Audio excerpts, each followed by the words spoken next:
So don't leave your bag there when you check out. And, the last checkout possible. Like, do you have all your bags?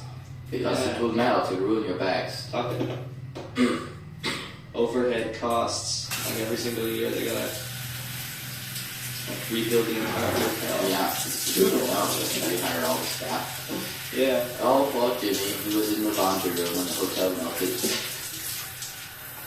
Now he has to make the laundry room and go back inside it. Yeah, well, I don't know. I mean, it would be pretty amazing, but it would also be pretty cold in there, wouldn't it?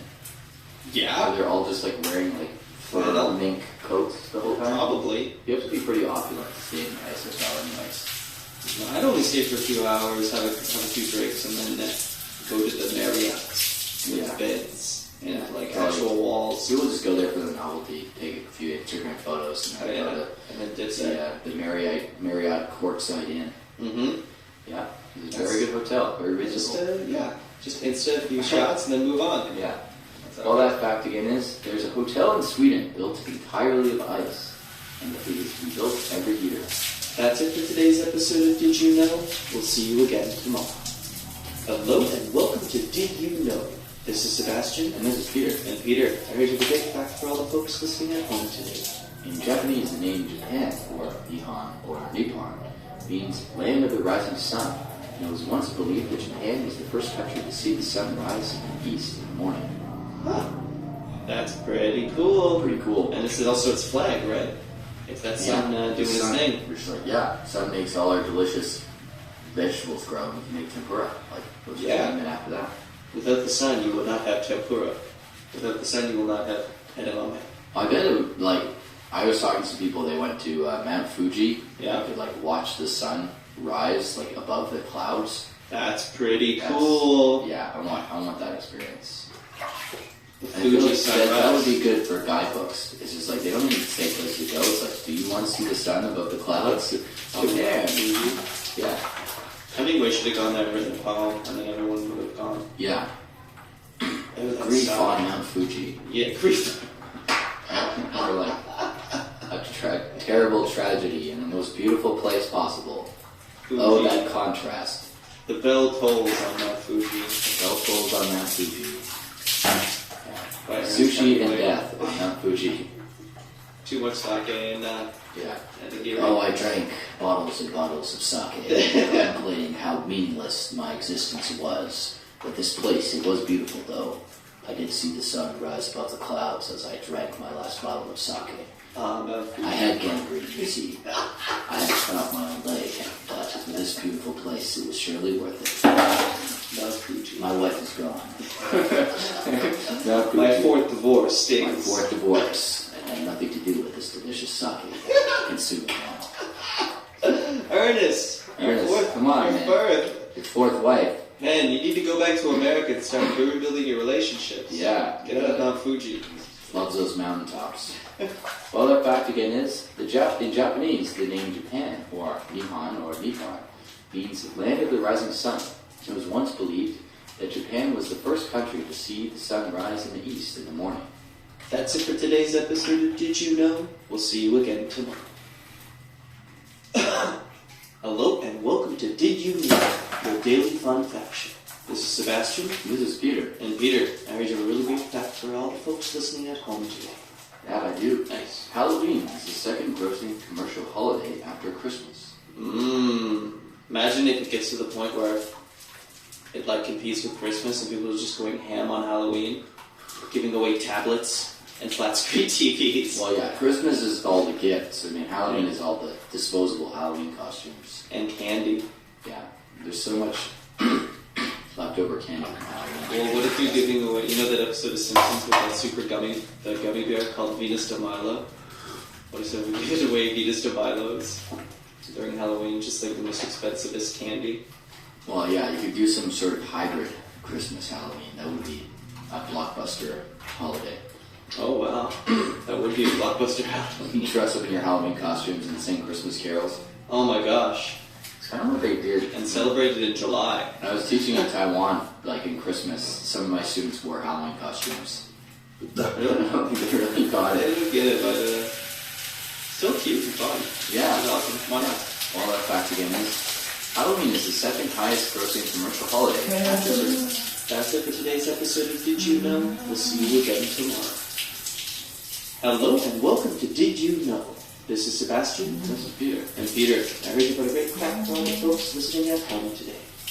That I do. There's an American town with a population of 1. Minoia, Nebraska is the only town in the United States with an official population of 1 person. Huh. It makes town hall meetings very easy. Makes everything very easy. Yeah. He's like the master of all. Well, I think it's probably more for themselves than this, like, you know, they're kind of like, you really want to create your, like, place as a town? It's like, oh yeah, I have a post office, I have, you know, A gas station, yeah. convenience store. Well, it's kind of like what happens someone moves in. when someone's, like, on a deserted island, they, like, kind of go crazy and, like, pretend that they're, like, all the townspeople. You know, like, goes to a store, like, jumps behind the counter, like, how can I help you today? Just, like, face shifting all over the place, acting all the back parts. behind the counter, like, I'd like to have some pie. Like, oh, yes, our pie's very good. Oh, is it now? Well, I could see the article being, like, the worst mayor in America. It's like someone moves in and she's writing it? Yeah, well, he just, like, someone moves in to his town.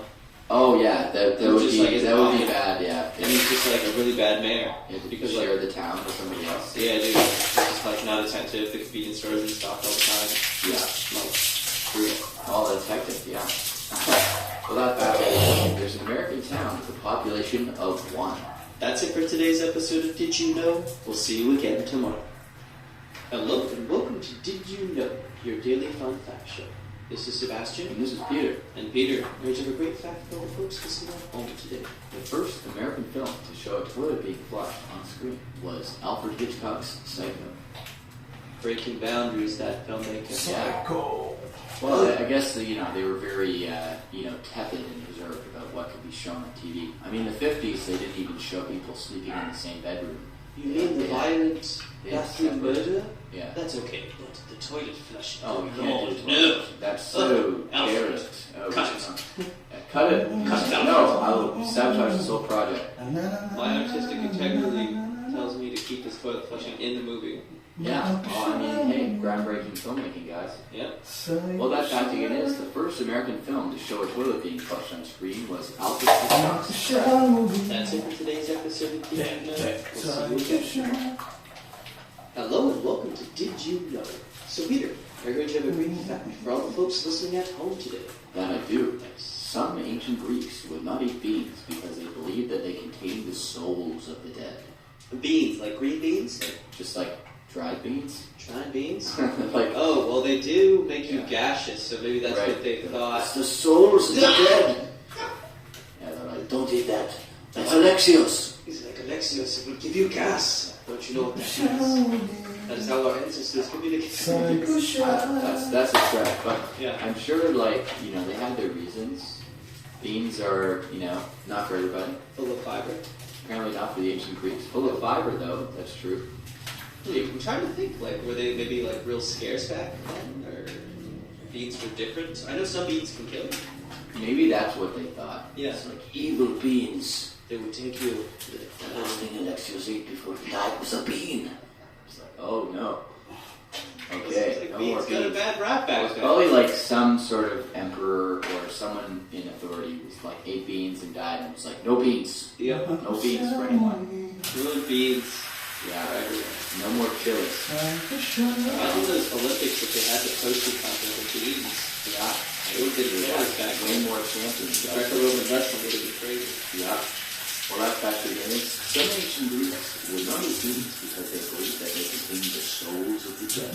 That's it for today's episode of Did You Know? We'll see you again tomorrow. Hello and welcome to Did You Know? So Peter, are you to the Greek fact for all the folks listening at home today? After the first Chernobyl explosion, the Geiger counter in the control room read 3.6, which was considered a safe reading of the unit. But the counters were only designed to go up to 3.6. The real reading was 15,000. So, a lot of people were running around thinking that they were just getting a low dose of radioactivity. In reality, it was like devastating. they were getting cooked. Well, the real tragedy was the first responders, all the firefighters, like all of them died. And they're closed, radioactive closed. Radioactive. Everything's still there in the previous hospital. Yeah. Well, they have it as like a nature park now.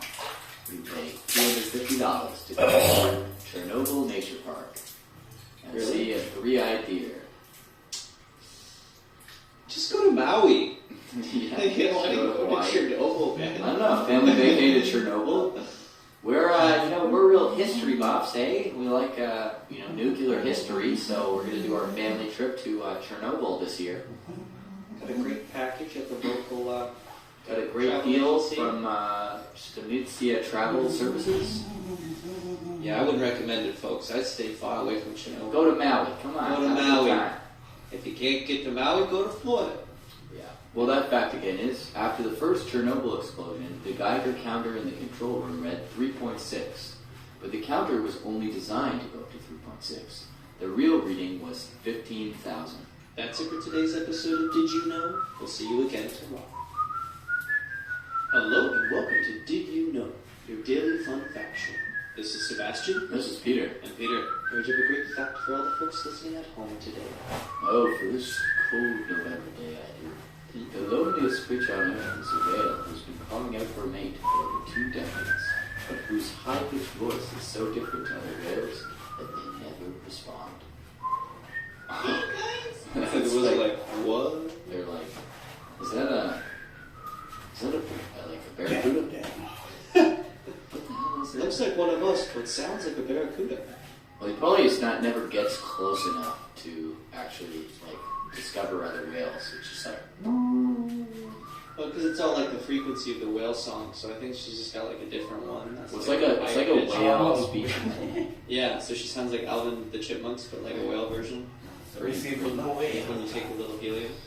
Yeah, he's got to get it's like the King's Speech. He's got to get a voice coach, right? He's got to get a Jeffrey Rush whale to work on his voice work.